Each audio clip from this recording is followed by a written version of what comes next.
Well, we told you first that the budget 2016 will be a budget for Bharat. The finance minister has done a record allocation to rural India, supported by Narega and irrigation. Does this mean that finally consumption starts to see a turnaround on the ground? We pose that question now to an FMCG major. Joining us on the show, Varun Berry, Managing Director at Britannia, on the phone line. Varun, thank you so much.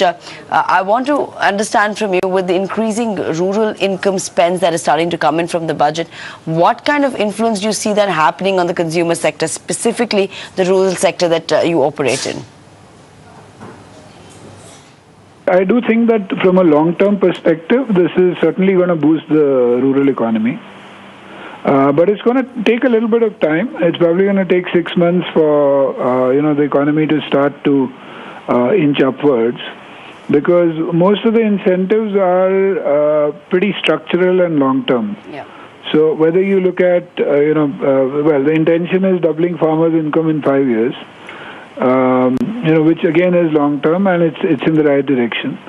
But how does that happen? It happens through, irrigation projects, number of hectares of land being under irrigation, interest subvention of, some amount. Then the whole MG Narega allocation, which is the highest this year. Electrification, roads, all that. So all that is not something which is going to have a instant impact, because it's not like cutting out income tax rates or taking the limits up. But certainly this is going to cause a growth in the rural sector for sure. You're talking about long-term structural changes, Varun. In the short term, there's of course the concern over the monsoon. How much is that going to change plans?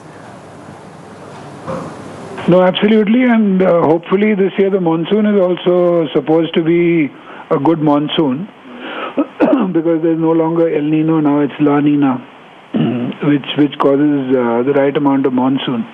So if that happens, then we'll be all happy campaigners in 6 months. Varun, you've been giving consistently good results as far as the markets are concerned. Given the volumes have been subdued recently as far as rural India goes, you've had a competitive intensity on the back of the rise in the new launches in the sector. What's your view on volumes and margins going forward post the budget? Yeah, so basically, I've been asked this question a number of times. What keeps me awake at night? And it was about the slowdown in the demand. And hopefully with this budget, if the volumes and revenues start to pick up, then that becomes a non-issue. So hopefully things are going to go in the right direction.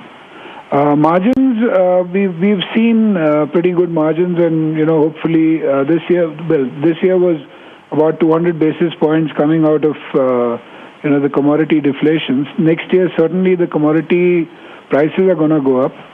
But if the demand picks up, then I think we'll be in a very good place. So there is going to be inflation of about 4% or so, which is easy to handle. As long as it's not a volatile inflationary scenario, that's not a difficult situation to handle. All right, that's the word coming in from the FMCG major. Britannia stocks up a percent in trade right now. Also take a look at what's happening to the currency on a very firm footing as the fiscal worries get out of the window for now. C. Rangarajan, former chairman of the Prime Minister's Economic Advisory Council, as well as former RBI governor, joins us now on the show. Mr. Rangarajan, thank you so much, Dr. Rangarajan, for joining us. I want to get your sense on the fiscal consolidation path.